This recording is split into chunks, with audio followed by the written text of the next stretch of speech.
저번 시간에는 기상과 전선에 대해 공부를 했었고, 이번 시간에는 기압과 날씨에 대해 배워보기로 하자.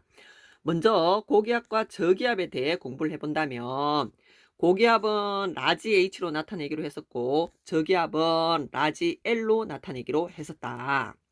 그리고 고기압이라 함은 주위보다 기압이 높은 곳을 고기압이라 하고, 바람은 고기압에서 저기압으로 분다고 얘기했었다. 이때 고기압에서 바람이 불어 저기압으로 나갈 때에 지구 자전에 의해서 전향력이란 힘을 받게 되고, 그래서 진행 방향의 오른쪽으로 바람이 휘어져 불게 된다.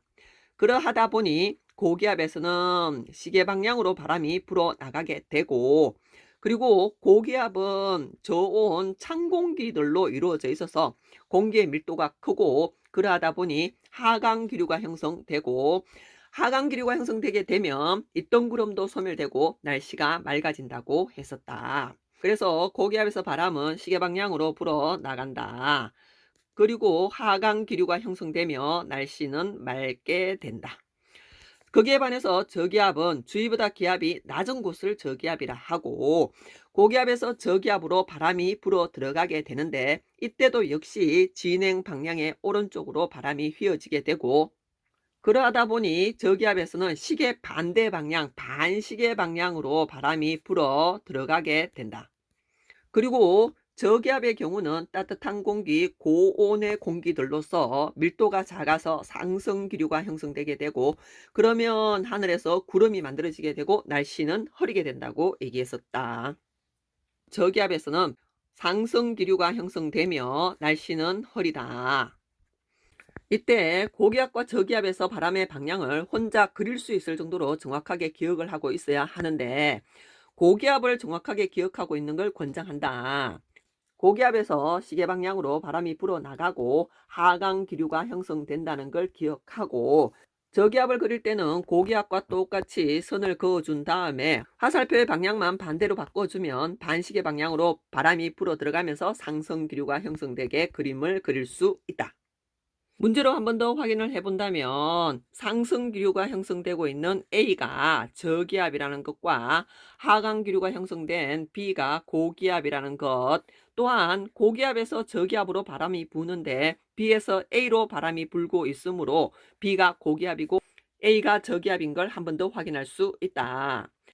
그리고 A 저기압에서는 반시계 방향으로 바람이 불어 들어가고 있고, 비고기압에서는 시계 방향으로 바람이 불어 나오고 있음을 볼 수 있다. 그리고 상승 기류가 형성된 A 저기압에서 날씨가 흐리고 B에서는 날씨가 맑다는 것까지 확인을 하고 넘어가기로 하자. 이어서 중위도 지방에서 자주 발생하는 온대 저기압에 대해 배워보도록 하자. 온대 저기압도 저기압이고, 저기압에서는 시계 반대 방향으로 바람이 불어 들어온다고 했다. 이렇게 시계 반대 방향으로 저기압 중심으로 바람이 불어 들어오다 보니 북쪽의 찬 기단과 남쪽의 따뜻한 기단이 만나 온대 저기압을 형성하게 된다. 이때 A 지역에 부는 바람의 풍량을 확인해 보면 북서풍이 불고 있고, B 지역의 경우는 남서풍이 불고 있으며 C 지역의 경우는 남동풍이 불고 있음을 알 수 있다.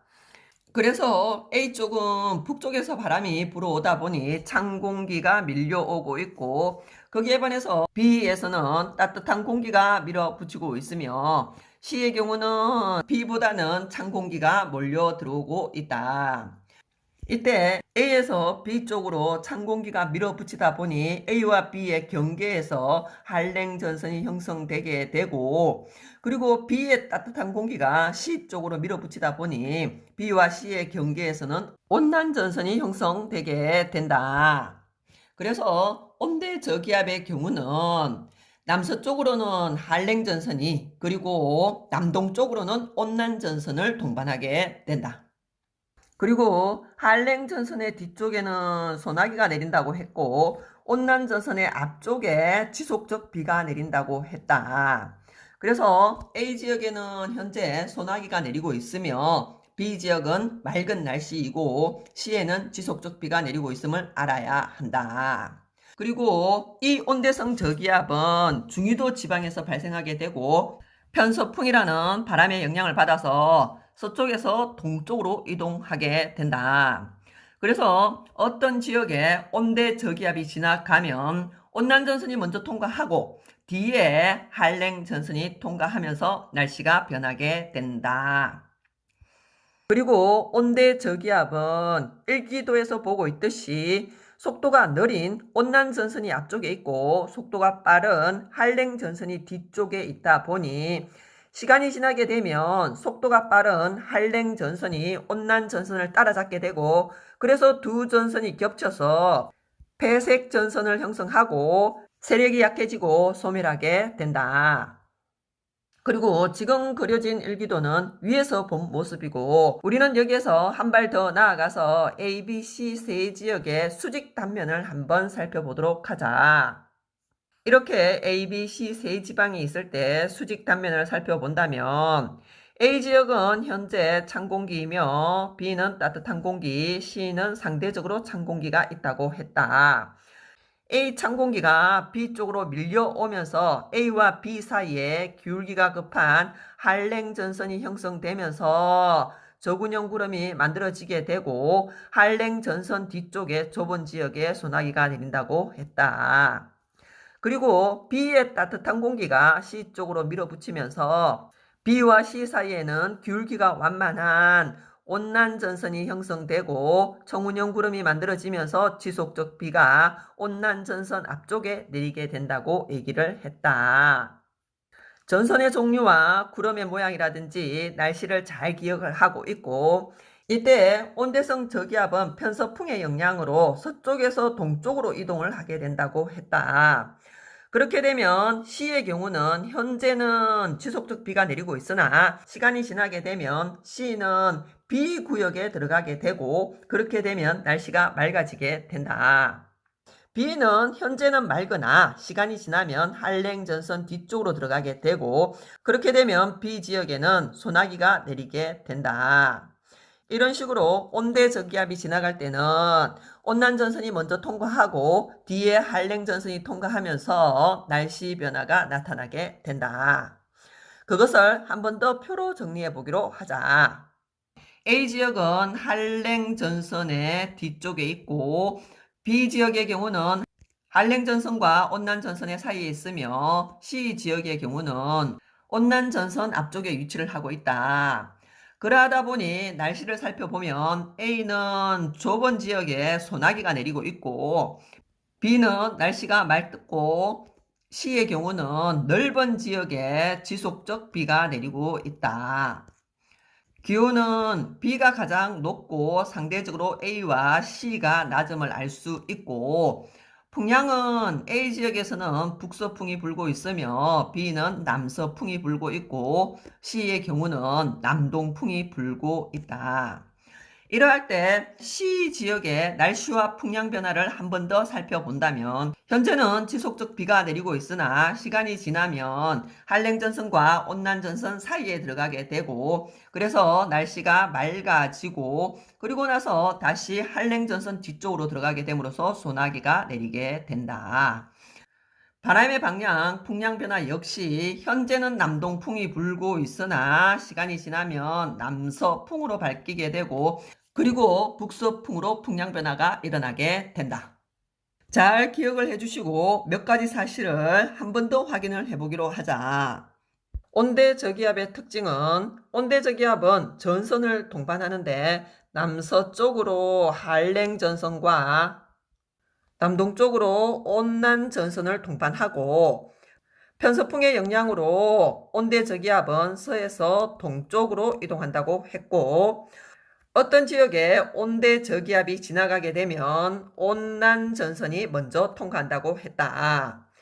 그리고 온대저기압의 경우 속도가 느린 온난전선이 앞에 있고 속도가 빠른 한랭전선이 뒤쪽에 있다 보니 시간이 지나게 되면 온난전선과 한랭전선이 겹쳐서 폐색전선을 형성하고 그런 다음에 온대저기압의 세력이 약해지면서 소멸하게 된다고 얘기했다.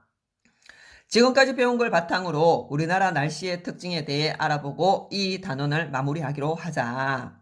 먼저 일기도에 대해 얘기를 한다면 일기도는 기온, 기압, 풍량, 풍속, 고기압, 저기압, 전선 등을 지도의 기호로 표시한 것을 일기도라고 한다.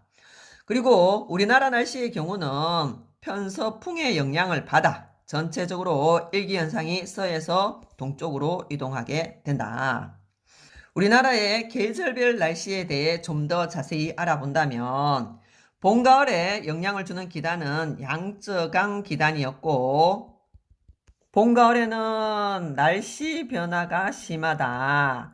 그리고 기온차가 크며 그리고 특히 봄에 나타나는 대표 일기 현상으로는 황사현상과 꽃샘추위가 있으며 가을에는 첫서리가 내리게 된다. 그래서 가을에 첫서리가 내리기 전에 농작물을 모두 거둬들여야 한다. 그리고 여름 날씨에 영향을 주는 기단은 오츠크의 기단과 북태평양 기단이 있었다. 여름 날씨는 잘 알고 있겠지만 덥고 습하다. 그리고 여름에는 남동 계절풍이 분다고 했다. 남동 계절풍이 분다는 말은 남쪽이 고기압이고 북쪽이 저기압인 남고 북저형의 기압 배치를 가지게 된다는 말이고 그 외에 여름 날씨의 특징을 본다면 장마가 있었고 무더위가 있고 열대야 그리고 태풍이 오기도 한다. 겨울에는 시베리아 기단의 영향을 받게 되고 겨울 날씨는 춥고 전체적으로 건조한 날씨를 보여주며 겨울에는 북서 계절풍이 불고 겨울철 기압 배치는 서고 동저형 기압 배치를 보여준다는 걸 기억을 좀 하자. 그리고 겨울에는 한파가 몰아닥치기도 하고 폭설이 내리기도 한다. 이렇게 우리나라 계절별 날씨의 특징에 대해서 알아봤고 일기도를 보며 한 번 더 얘기하도록 하자. 계절별 일기도를 살펴보면 봄과 가을은 비슷하다. 이동성 고기압과 이동성 저기압이 자주 등장하게 되고 지나가게 되고 날씨 변화가 심하다는 특징이 있다. 그리고 여름의 경우는 전체적으로 등압성 간격이 넓고 그래서 바람이 약하며 남쪽이 고기압이고 북쪽이 저기압이라서 고기압에서 저기압으로 남동 계절풍이 불며 남고 북저의 기압 배치를 가지고 있는 걸 확인할 수 있다. 그리고 여름의 경우 여기 보여주듯이 정체전선이 나타나는데 얘가 바로 우리나라 초여름의 장마전선이다. 이 장마전선은 오츠크의 기단과 북태평양 기단이 만나 형성한 전선으로서 오츠크의 기단의 세력이 세지면 장마전선이 남하하게 되고 남쪽 지방에 비를 많이 뿌리게 되고 만약 북태평양 기단의 세력이 세지면 장마전선은 북상하게 되고 북쪽 지방에 비를 많이 뿌리게 된다. 그러다 오츠크의 기단의 세력이 먼저 약해지고 물러나게 되면 북태평양 기단에 의해서 본격적 무더위가 시작된다고 얘기를 했었다. 이어서 가을의 일기도를 살펴보면 봄과 마찬가지로 곳곳에 이동성 고기압과 저기압이 나타나면서 날씨 변화가 심한 걸 알 수 있고 겨울 일기도를 살펴본다면 겨울 일기도는 일단 등압성 간격이 좁다. 그래서 기압차가 커서 바람의 세기가 세고 대륙의 고기압에서 해양 쪽으로 북서 계절풍이 불게 된다. 그리고 기압 배치를 살펴보면 전체적으로 등압선이 세로로 세워진 모습을 하고 있으며 서쪽이 고기압이고 동쪽의 저기압인 서고 동저형의 기압 배치를 보여주고 있다.